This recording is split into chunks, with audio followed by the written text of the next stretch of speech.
Nothing personal, Jake. The board thinks you've lost your edge. My name is Jake Landry. I'm 49 years old, and I built Summit Edge Consulting from nothing. Derek Vaughan sat across from me in our Portland conference room with 2 board members flanking him like bodyguards. The papers were already drawn up, legal, clean, ruthless. I didn't argue. I shook his hand and said, "Good luck, brother." 17 years, that's how long. Derek and I had been partners, started this consulting firm in a cramped office above a coffee shop on Northwest 23rd Street. I handled the clients, he handled the presentations, I built the relationships, he built the reputation, or so I thought. The thing about Derek was he always needed to be the smartest guy in the room. Tall, silver-haired, expensive suits, the kind of man who could sell ice to an Eskimo and make them thank him for it. Me, I wore khakis and drove a 10-year-old Ford pickup. Clients like that. I didn't look like I was trying to impress them, but something had shifted in the past year. Derek started talking about modernizing our approach and leveraging new market dynamics. Board meetings became more frequent conversations. I wasn't invited to start it happening behind closed doors. When I asked about it, Derek would just smile and say, "Trust the process, Jake." The warning signs were there. Derek started taking credit for client wins I had orchestrated. He began scheduling one-on-one meetings with our biggest accounts without including me. When I brought up concerns about our profit margins, he dismissed them as operational minutiae. Last month, I walked past the conference room and heard my name through the glass. Derek was speaking to someone on speaker phone saying, "Jake's getting too comfortable. We need fresh blood to take this company to the next level." I should have confronted him. Then instead, I went back to my office and kept working, kept believing that loyalty meant something, kept thinking that the man I had trusted with everything wouldn't stab me in the back. But Derek had been planning this for months. The board members sitting beside him weren't just advisors anymore. They were his allies. The paperwork in front of me wasn't a discussion, it was an execution. The company needs new leadership, one of the board members said. This is what's best for everyone. I signed the papers, took my personal items from my office, walked out to the parking garage, and sat in my truck for 20 minutes. Engine off, just thinking. That's when I realized something Derek didn't know, something he had forgotten in all his scheming and politicking. The clients weren't loyal to Summit Edge Consulting, they were loyal to me. Derek and I met at a networking event in downtown Portland back in 2008. He was working for a big firm, making good money, but hating every minute of it. I was freelancing, barely scraping by, but loving the work. We talked for 3 hours that night about building something different, something that actually helped businesses. Instead of just billing them to death, we pulled our savings and opened Summit Edge. 6 months later, Derek brought the business development skills and corporate connections. I brought the technical expertise and work ethic. For the first few years, we were equals, partners in every sense of the word. Derek married Vanessa 2 years after we started the company. Big wedding, expensive honeymoon. I was his best man. When my dad died of cancer 3 years later, Derek flew back from a vacation in Europe to be at the funeral. We were brothers, not just business partners, but success changed things as our client list grew and revenue increased. Derek started focusing more on image and less on substance. He hired expensive consultants to redesign our logo, moved us into a flashy downtown office with views of the river. Started talking about scaling our brand. I preferred the old way, direct relationships with clients, honest conversations about their problems, solutions that actually worked instead of buzzword heavy presentations that sounded impressive but delivered nothing. The first real crack appeared 2 years ago when we landed Meridian Industries as a client, I had spent months building a relationship with their operations director, understanding their supply chain issues, developing a comprehensive strategy to streamline their processes. Derek swooped in for the final presentation and took all the credit when they signed the contract. "You do great work, Jake," he told me afterward. "Botu need to let me handle the client-facing stuff. That's where I add value." More warning signs followed. Derek started scheduling client dinners without me. He hired a marketing firm to enhance our thought leadership presence, which meant ghostwritten articles under his byline in industry publications. He joined the board of directors for the Portland Business Alliance and began speaking at conferences. Meanwhile, I kept doing what I had always done, solving problems, building relationships, making sure our clients got results. But Derek was building something else, a network of influence that didn't include me, board members, who saw him as the visionary and me as the worker bee, a narrative where he was the leader and I was just along for the ride. 6 months ago, Derek hired a chief operating officer without consulting me. A month later, he restructured our profit-sharing agreement, reducing my stake in future growth. Each change came with reasonable explanations and legal documentation. I should have seen it coming. The man I trusted was systematically removing me from my own company. The meeting lasted 15 minutes. Derek had rehearsed his talking points. The board members nodded at appropriate intervals. The paperwork was professionally printed and organized in a leather portfolio. "This transition will be seamless," Derek explained. "Your clients will be reassigned to appropriate account managers. Your equity stake will be bought out at fair market value over 18 months, fair market value." As if 17 years of my life could be reduced to a spreadsheet calculation. I looked around the conference room where we had celebrated so many victories together. The framed photo of our first office still hung on the wall. Derek shaking hands with our first major client, me in the background holding a folder full of the actual work that made the deal possible. "Any questions, Jake?" Derek asked. "Just one. When did you decide to do this?" Derek's smile faltered for half a second. "It's been an ongoing discussion. The board feels it's time for fresh leadership."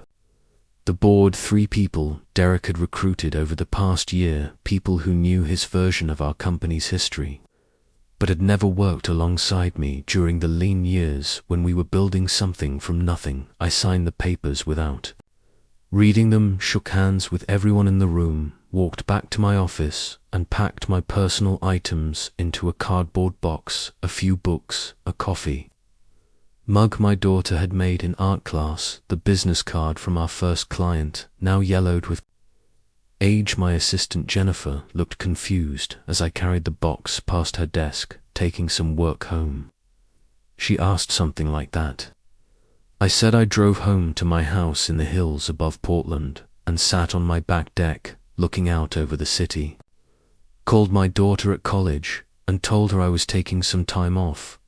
Called my ex-wife and asked her to handle the mortgage payment next month while I figured things out. Then I called my lawyer, Jake. Tom Harrison said when I reached him, "Been a while. What can I do for you? I need you to review my original partnership agreement with Derek, specifically the client relationship clauses. Planning something interesting, Mabe. Can you meet me tomorrow morning?" "Of course. Bring coffee that evening." I opened my laptop and started making a list. Every major client relationship I had built over the past 17 years. Every personal connection, every handshake, agreement, and gentleman's understanding that had nothing to do with Summit Edge Consulting, and everything to do with trust. Derek thought he had outmaneuvered me, but he had made one critical mistake. He assumed the clients belonged to the company. They didn't. They belonged to the person. Hohard earned their trust, solved their problems, and delivered results year after year. That person wasn't Summit Edge Consulting. It was me, Tom. Harrison spread the partnership agreement across his conference table, like a surgeon preparing for an operation. 23 pages of legal language that Derek and I had signed 17 years ago, when we were young and optimistic and believed handshake deals were enough interesting reading. Tom said, adjusting his glasses, "Your original contract has some unusual provisions." I sipped my coffee and waited for him to explain. Standard partnership agreements usually assign all client relationships to the company. Yours doesn't. Look at section 12. I read the highlighted paragraph twice before understanding its significance. We had negotiated personal service agreements with individual clients, separate from the corporate contract structure at the time. It seemed like a technicality designed to protect us if the company failed.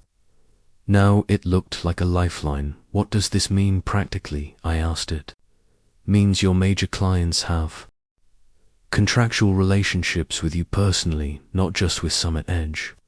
If you choose to leave and start your own firm, they have the legal right to follow you. Derek had forgotten about section 12, or maybe he had never understood it in the first place. He was so focused on removing me from the board and buying out my equity that he missed the most important detail. I owned the relationships. Tom leaned back in his chair. How many clients fall under these personal service provisions? I had spent the previous evening making that exact calculation. 26 major accounts, roughly 70% of our total revenue. That's substantial leverage. Derek doesn't know yet. The forced buyout doesn't take effect for 30 days. That gives me a month to make some phone calls, but I had to be careful. Non-compete clauses still applied. I couldn't actively solicit Summit Edge clients while I was technically still an employee. However, I could have informal conversations about future business relationships. I could discuss hypothetical scenarios. I could plant seeds. My first call was to Patricia Williams, operations director at Clearwater Manufacturing. We had worked together for 8 years, transforming their production efficiency from worst in class to industry leader. "Jake," she said when she answered, "I heard rumors about changes at Summit Edge. Everything okay? Transitions happening?" "Patricia, I wanted to let you know personally that I'll be stepping away from the company soon." Silence on the other end. Then, "What does that mean for our project timeline?" "That depends. Our personal service agreement gives you some flexibility in choosing your consulting provider. If you're interested in continuing our work relationship, I'm exploring options. I see when. Will you know more within the month? I'll keep you informed." Similar conversations followed with other key clients. Nothing explicit, nothing that violated my non-compete agreement. Just honest discussions about future possibilities. Derek called me 3 days later. "Jake, I'm hearing strange things from some of our clients. Questions about account transitions. What's going on?" "People are concerned about changes," I said. "I'm reassuring them that Summit Edge will take good care of them." "That's not what I'm hearing." Patricia Williams specifically asked about working with you directly after your departure. "Did she?" "That's interesting." Derek's voice sharpened. "You're not allowed to solicit our clients, Jake. The non-compete is very clear. I'm not soliciting anyone. I'm having conversations about business relationships that predate our partnership agreement." Check section 12. "If you have questions." The line went quiet. Derek was probably scrambling to find his copy of our original contract, trying to remember details he had ignored for 17 years. "We need to meet," he said. "Finally, your office or mine." "This isn't a joke, Jake. You're playing with fire." "No, Derek, I'm playing by the rules we established when we started this company, the rules you forgot about when you decided to push me out." But Derek wasn't finished. Within a week, he had hired employment lawyers and filed injunctions trying to prevent me from communicating with any Summit Edge clients. He leaked stories to industry publications about my unprofessional conduct, and attempts to damage the company. He scheduled emergency meetings with our biggest accounts, trying to lock them into long-term contracts that would survive my departure. The war had begun, and Derek was fighting it with lawyers and public relations campaigns. I was fighting it with relationships and trust. Derek's legal strategy backfired spectacularly. The injunction hearing lasted 2 hours. His lawyers argued that I was attempting to steal proprietary client relationships. My lawyers imply at Section 12 of our partnership agreement allowed the judge to dismiss the injunction and awarded me legal fees. Mr. Vaughan, the judge said, perhaps you should have read your own contract more carefully before filing frivolous motions. But the real revelation came 3 days later when Jennifer, my former assistant, called me at home. Jake, I need to tell you something, she said, her voice shaking. Derek asked me to go through your client files and remove any personal contact information, phone numbers, email addresses, meeting notes, anything that might help you reach them directly. Did you do it? Some of it, but I made copies first. Derek doesn't know Jennifer had been with Summit Edge for 6 years. She had watched Derek's transformation from partner to predator. She had seen him take credit for my work, marginalize my contributions, and systematically plan my removal. There's more, she continued. Derek's been meeting with a consulting firm called Brennan Associates. They specialize in hostile takeovers of small professional services companies. He's been planning this for over a year. The pieces fell into place. Derek hadn't suddenly decided I was losing my edge. He had been systematically positioning himself to force me out and steal the company we had built together. The board members weren't independent advisors, they were his hand-picked allies. The restructured profit-sharing agreement wasn't about company growth, it was about reducing my leverage. Even worse, Derek had been negotiating to sell Summit Edge to a larger consulting firm, a deal that would make him wealthy beyond anything we had ever imagined, a deal that required removing me as an obstacle to streamlined operations. Jennifer, I need those files already copied, everything to a secure drive.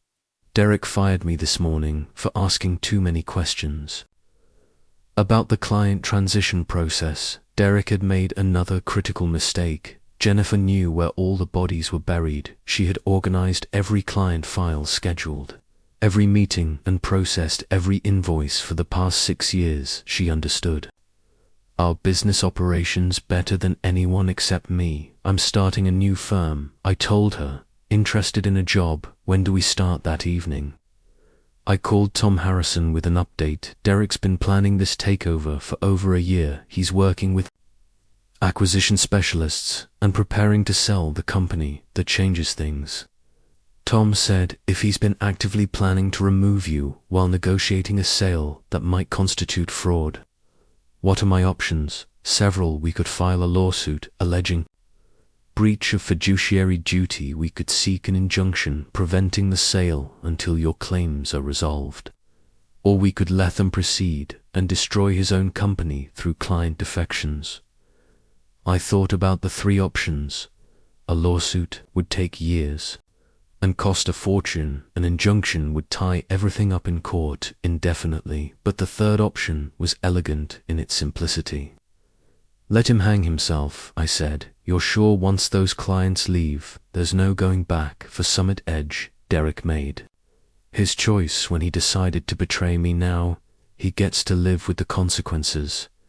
The next morning, I incorporated Landry Strategic Group and opened a business bank account. Jennifer designed a simple website and ordered business cards. We rented a small office space in Northwest Portland, 3 blocks from where Derek and I had started Summit Edge 17 years earlier.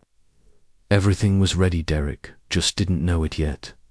The official launch of Landry Strategic Group happened on a Tuesday morning at 9 o'clock a.m. Jennifer and I had spent the previous weekend setting up our new office. 2 desks, a conference table, a coffee machine, and a whiteboard with the names of 26 client contacts. My first official call was to Patricia Williams at Clearwater Manufacturing. Patricia, this is Jake Landry. I wanted to let you know that I've established an independent consulting practice if you're interested in continuing our work. Relationship Landry Strategic Group is ready to serve you, Jake. Thank God, we've been dreading the transition to Derek's people. They don't understand our operations like you do. When can we start? How about today, by noon? I had signed contracts with 12 major clients by end of week 18. Each conversation followed the same pattern: relief that they could continue working with me, directly concern about Summit Edge's ability to deliver results without my involvement, eagerness to formalize new consulting agreements. Derek called me Friday afternoon, his voice tight with controlled rage.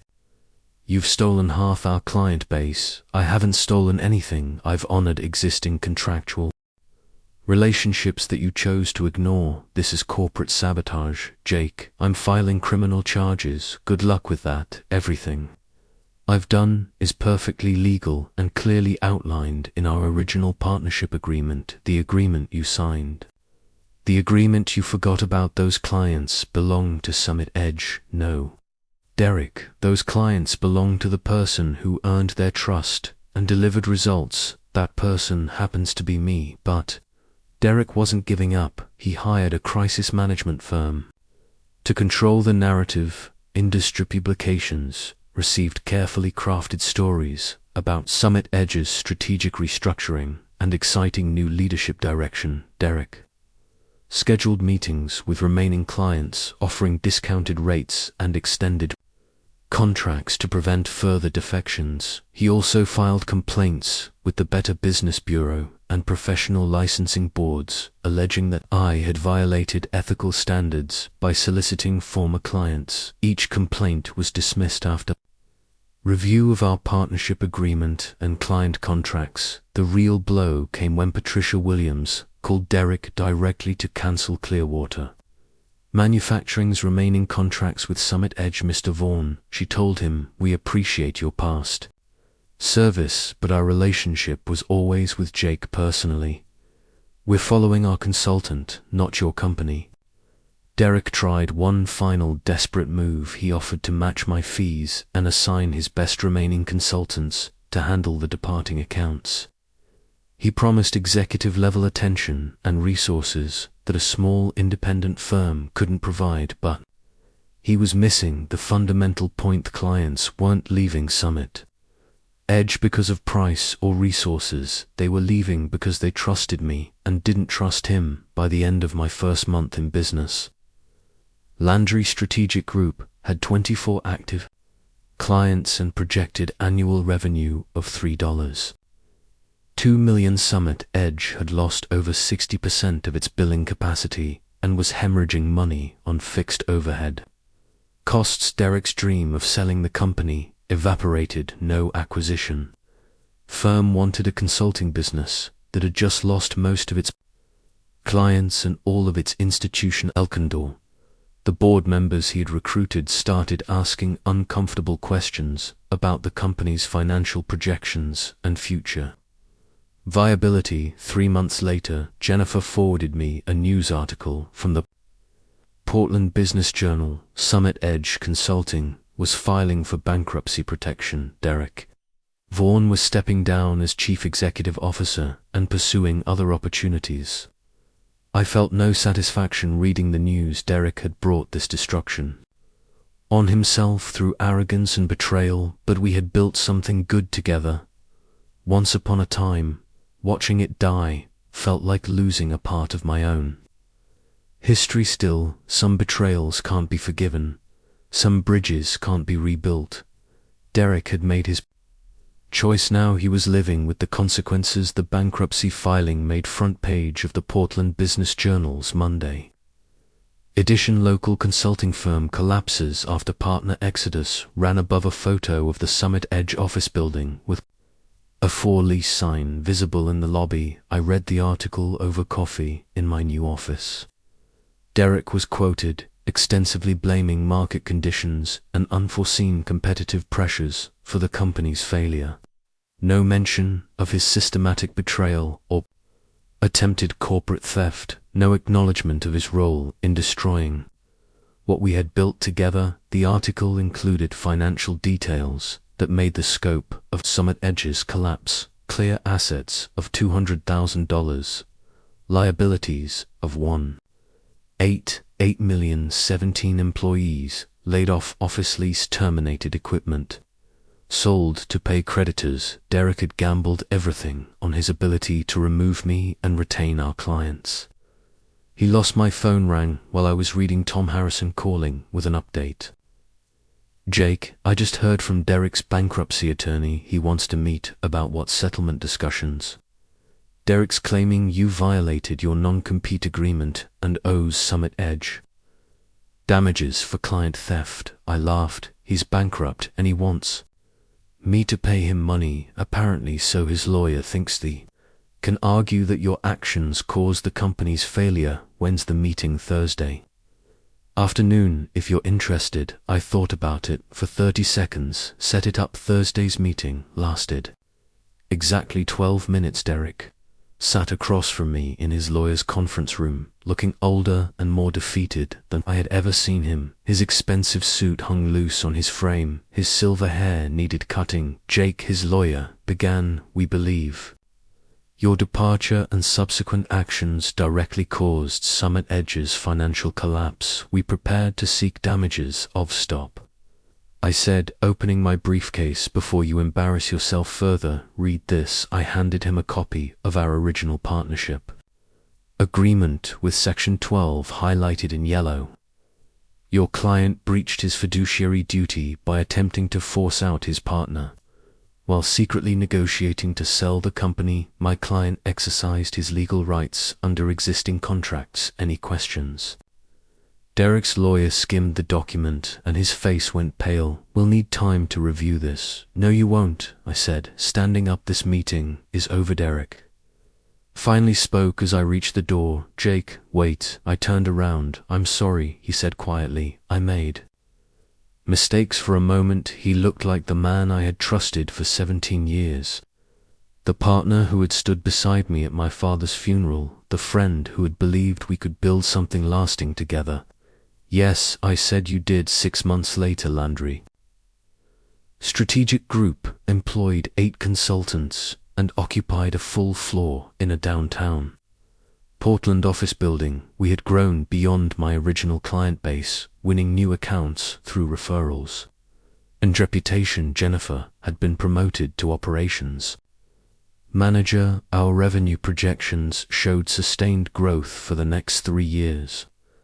I kept the framed photo from our first Summit Edge office on my desk, not as a trophy, but as a reminder. A reminder of what partnership should look like. A reminder of what happens when trust gets broken. A reminder of why loyalty matters more than profit. Derek had disappeared from Portland's business community. Some people said he moved to Seattle. Others heard he was working for a large consulting firm in California. Back to being an employee instead of an owner. I never tried to find out the truth. The clients who had followed me to Landry Strategic Group were thriving. Clearwater manufacturing had expanded into 2 new markets using strategies we developed together. North Peak Engineering had doubled their operational efficiency. Ravens Park Ventures had completed their most successful acquisition in company history. These were the relationships Derek had tried to steal. These were the partnerships he had dismissed as operational minutiae. These were the people who had trusted me with their businesses and their futures. My daughter visited the office last month during her spring break from college. She walked around the space, meeting my team, watching how we work together. Dad, she said, afterward, this feels different from your old office. How so? More honest.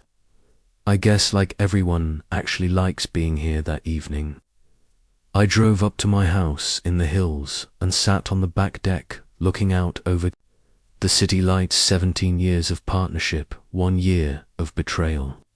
6 months of rebuilding. Some laces teach you what really matters.